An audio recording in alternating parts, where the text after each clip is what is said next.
timer is on. I was just going to talk to you about executive session for a minute, but I can catch you in a little bit. It's not a big deal. Here, you can have this one. It's got the mayor's notes on it if you don't care.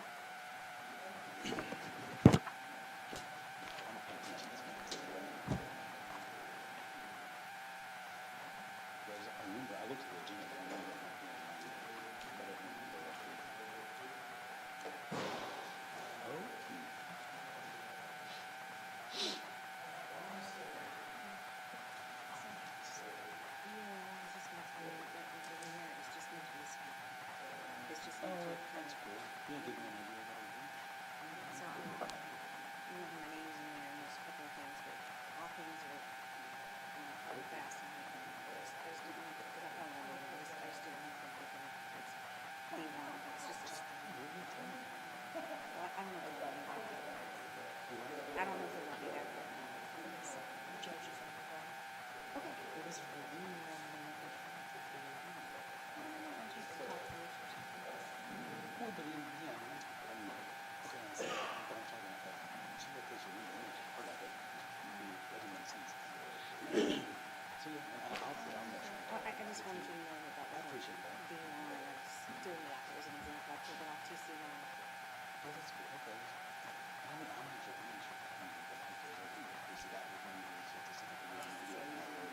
Yes, sir. Time is 6:30, and we'll call this meeting to order. Mr. Hodges, if you'll lead us in the invocation.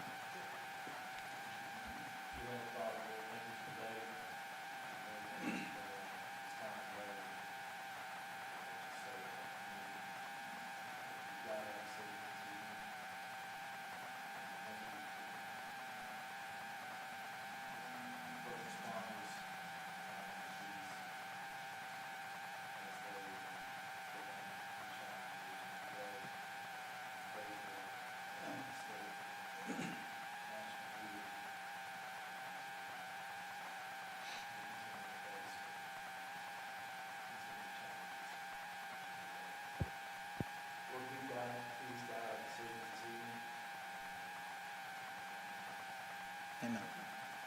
Now, Mr. Dahl, if you'll lead us in the pledge. Allegiance to the flag of the United States of America, and to the republic for which it stands, one nation, under God, indivisible, with liberty and justice for all. On the Texas flag, I pledge allegiance to thee, Texas, one state, under God, one and indivisible.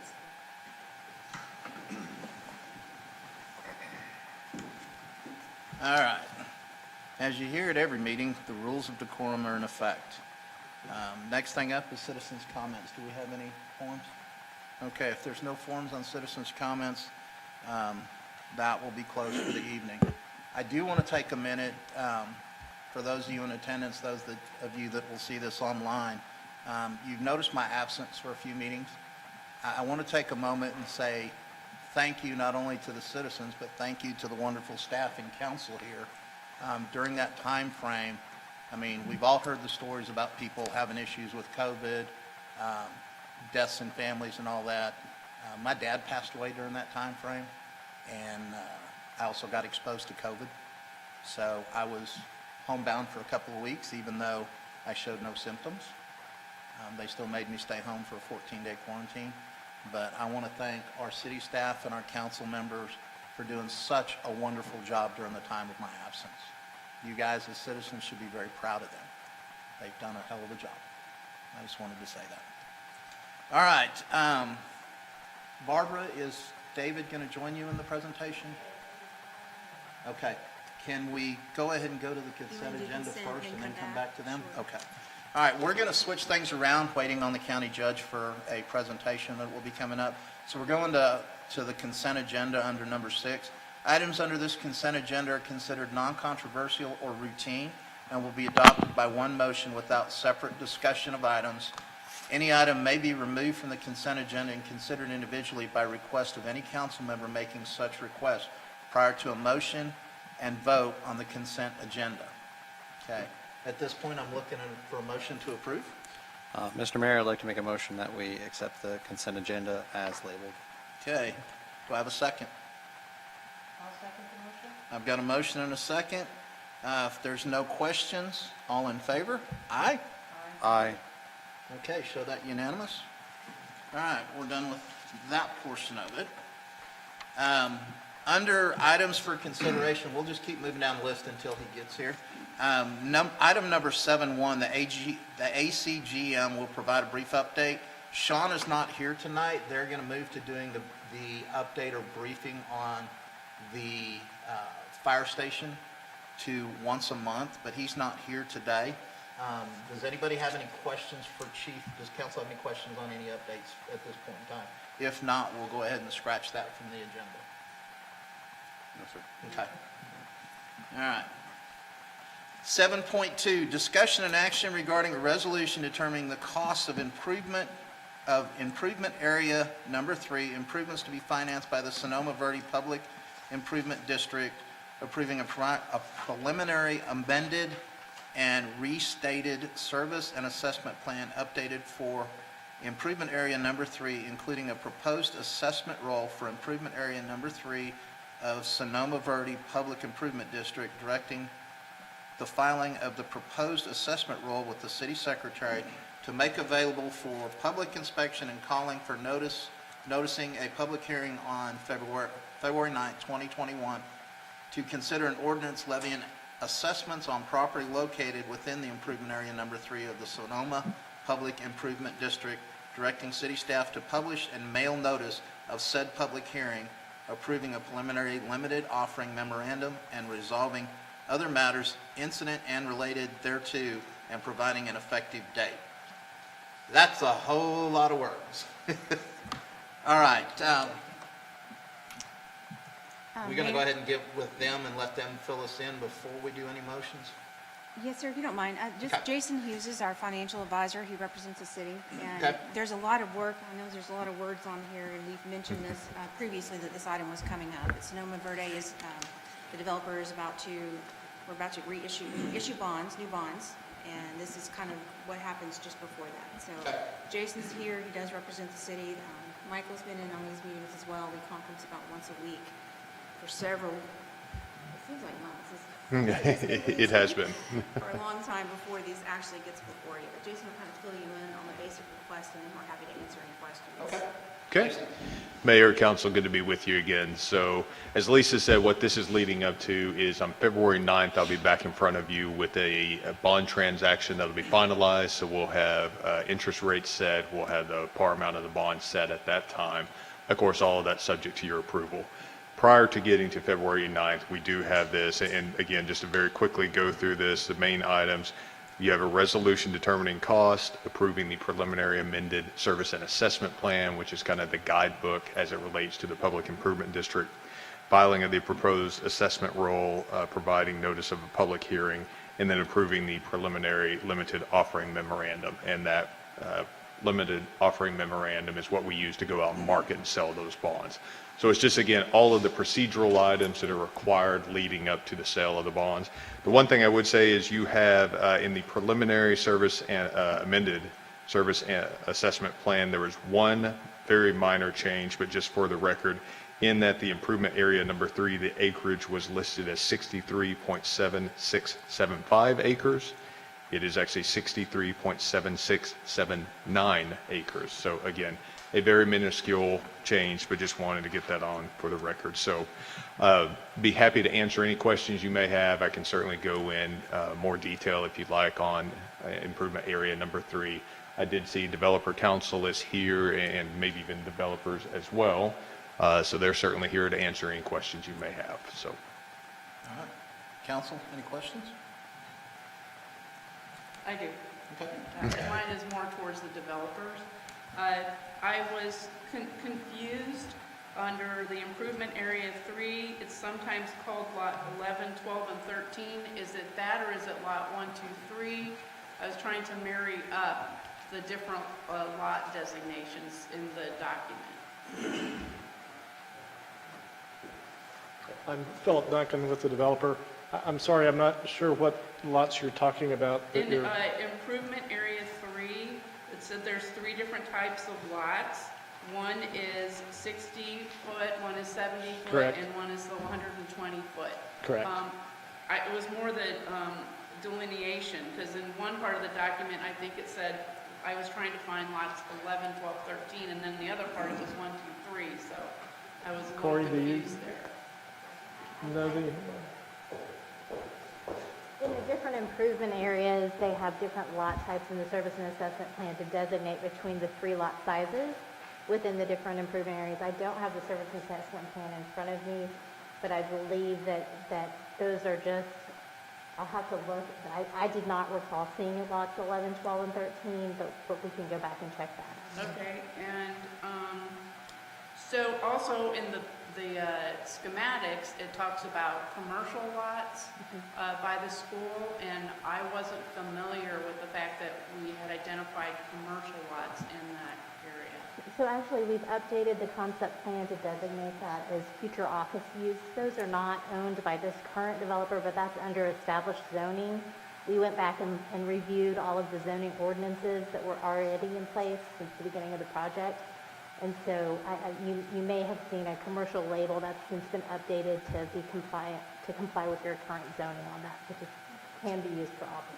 We did talk about that, and that seemed to be the best compromise for that one. We talked about just can't just make a change on the concept plan without coming forward and going through the process. But there is office already allowed in there, so we went ahead and we just let that label as it is. Anything they do will likely have to come through the process anyway, so we're going to have to look at what the use is and what they want to build when the time comes. Right, because they're right surrounding the school right there. That's my concern, is the commercial area is right there by the school, and we're already going to have school traffic, plus the type of business that goes in there, I think would be a concern to the folks that live in Sonoma Verde. So I'd have to defer to Mr. Halla on that, but I believe any of that future development would go through the regular process with the city and with Ms. Palomba. So those are not within the current improvement areas, but these bonds are really just addressing the residential within improvement area number 3, but because that property is within the district, we had to show kind of all of that. They did change it from the commercial though, so. So it says business now. It says office, I think. For future use or something. Future office use. Future office, yeah, future office. That's the reason it hasn't appeared on the website yet, is we were just kind of tidying up some of that, so we'll get that And on the website. just like to clarify, nothing has changed whatsoever. We were just looking at all the materials and proofreading it for the submittals to make sure everything was correct. And we noticed the map that we inherited had always labeled a couple of those tracks as church and daycare. Those are allowed uses, and so it still very well could be a church and a daycare, but we just wanted to be as accurate as we could. We didn't want to give somebody the impression that we're telling you we're positive that a church and a daycare is going to be built there. We don't know that's the case. We don't own the land. Someone else owns it, and the zoning allows other uses. We were just trying to be factual and say it's raw land that's going to have a future use and not commit to something that might not be true. Okay. That was our only intent. We're making no changes. Okay, and then my one last question was, is there going to be a requirement for an additional sewer lift station with that phase?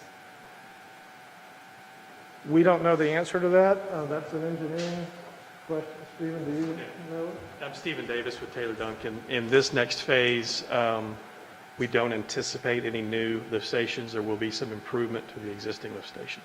Okay, all right. Those are the Yeah, questions I is have. that it? Anybody else have any questions for the developer or any of the staff? All right. Thank you, guys, ma'am. All right, I'll entertain a motion.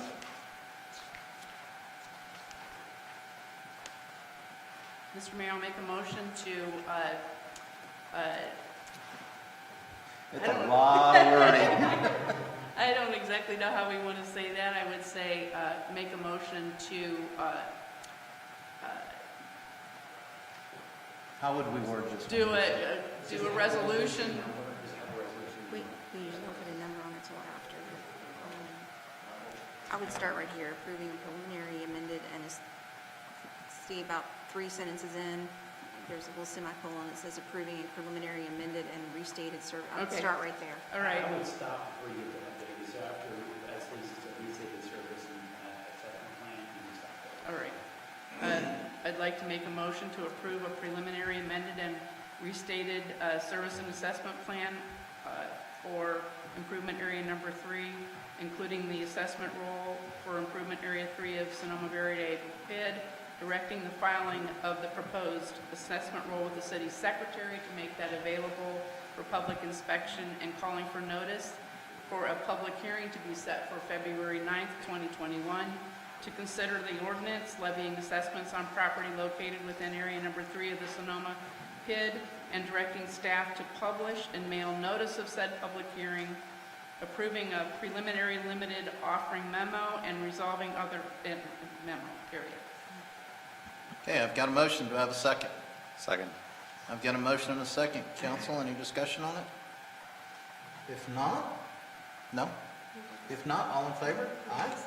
Aye. Okay, show that unanimous. All right. Now, I see that the county judge has walked in, so we're going to jump back to presentations under 5.1. Judge Sweet and Barbara Neville. Thank you, sir. Thank you, guys. We appreciate y'all. Well, good evening. If I got all this good stuff. This is the one right here, right? If it's lit up, it's a work. There we go. Well, good evening, Mayor and Council, staff. I want to thank you guys for allowing us the opportunity to come out and visit with you this afternoon, or this evening. Mayor Pro Tem, I want to thank you for the invitation.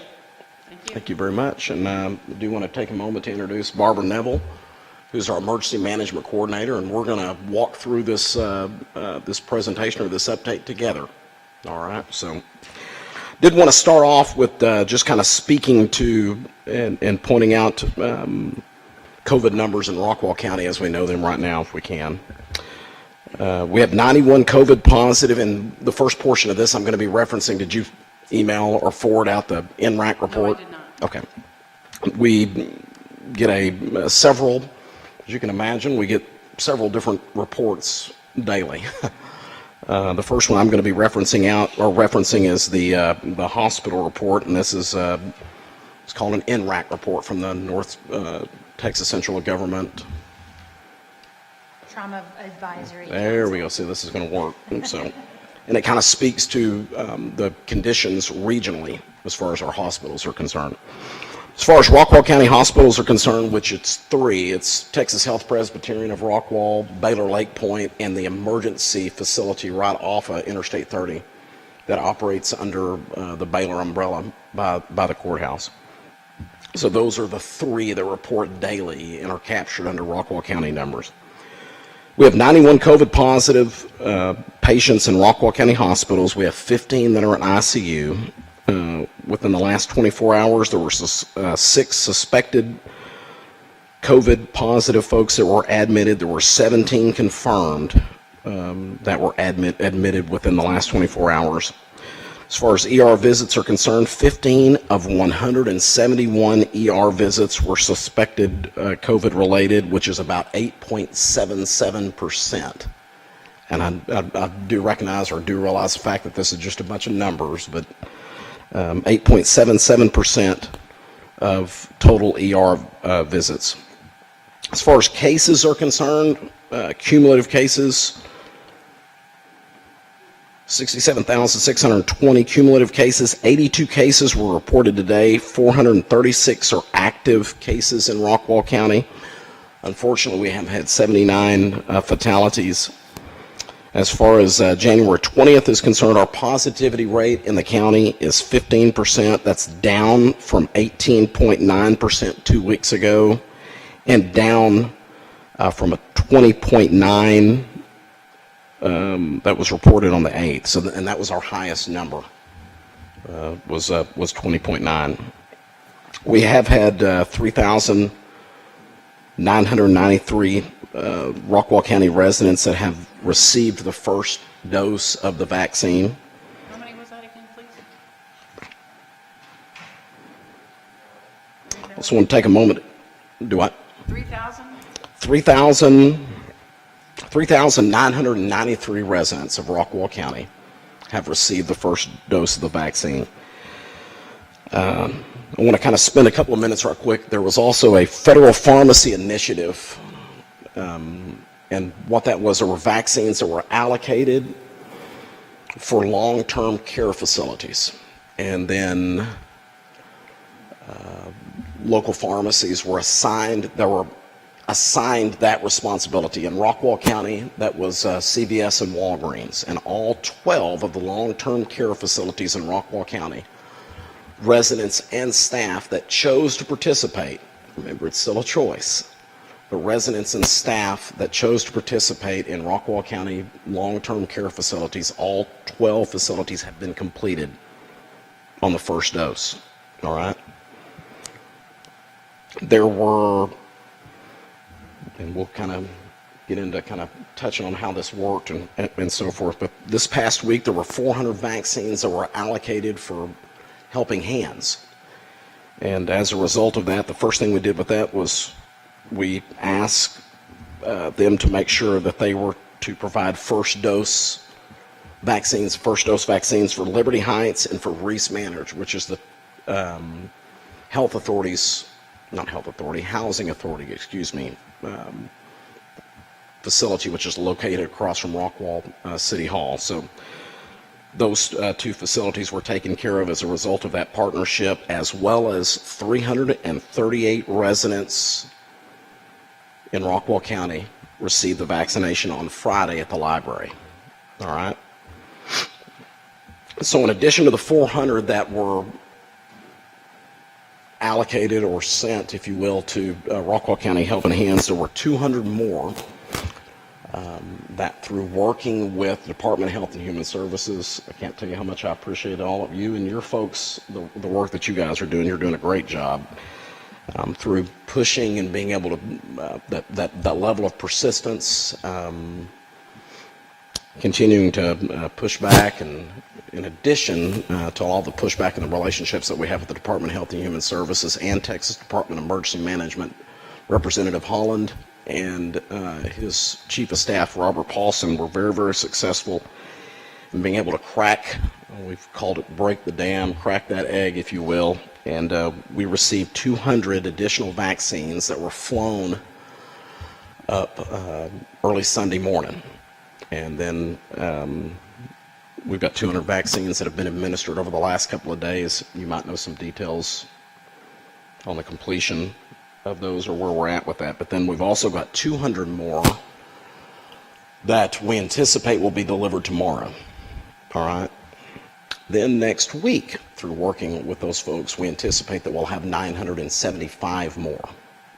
All right, that will be delivered. But I can't emphasize enough, through Barbara's work, we've been a united voice in being able to push back on, again, Texas Department of Emergency Management and Department of Health and Human Services, specifically Region 2, Region 3 here locally. But wouldn't have happened without Representative Holland's help and his Chief of Staff, Robert Paulson. Judge, are those going to Helping Hands then? Mm-hmm, absolutely. So, great segue kind of into this. So we had the direction, so let me back up a little bit and kind of give a little background on that. Originally, all 254 counties were given the direction to work with their local health care providers and pharmacies and encourage them to sign up to be able to administer the vaccine. And well, we've been very active in doing that. That's something that Barbara and her team have worked on every day. And then it was, which if you look at it from a 10,000 foot level looking down, that makes perfect sense. Those would be the most likely folks that you would want to request to be able to provide those, to administer the vaccine, would be local healthcare providers and pharmacies. However, the decision was made, and completely understand why. The decision was made to create, from the Governor, Department of Health and Human Services, to create those hubs. And the goals were to begin to create those, or be able to feed those, if you will, based on highly populated areas that were in the middle of nowhere, and also areas that have been impacted severely by COVID. So that's kind of where that started.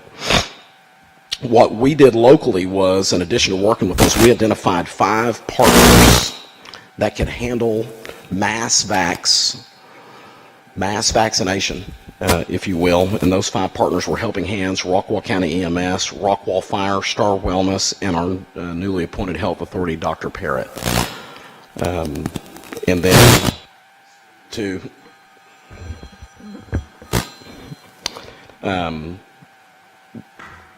then with Helping Hands, that was our partner that we identified and asked that Representative Holland and his staff work to making sure that it's where we want the first portion of this, if you will, to be allocated towards those folks. And of course, this past week we did that. We administered those 338 out at the Rockwall County Library. This week, John Bailey and his staff are administering the 200 they were allocated at the beginning of the week out of their clinic, and then they're going to do the same thing here on the back end of the week with those 200. And then next week we're not going to cash that check until it's written, but we do anticipate that we'll get that $975 next week, and we're going to bring them back out of the clinic, and we'll administer those over at the Rockwall County Library. What else? So the reason that we anticipate that we can get 975 next week is because the county has purchased an ultra cold storage freezer. It gets down to the Pfizer vaccine has to be kept between -100 and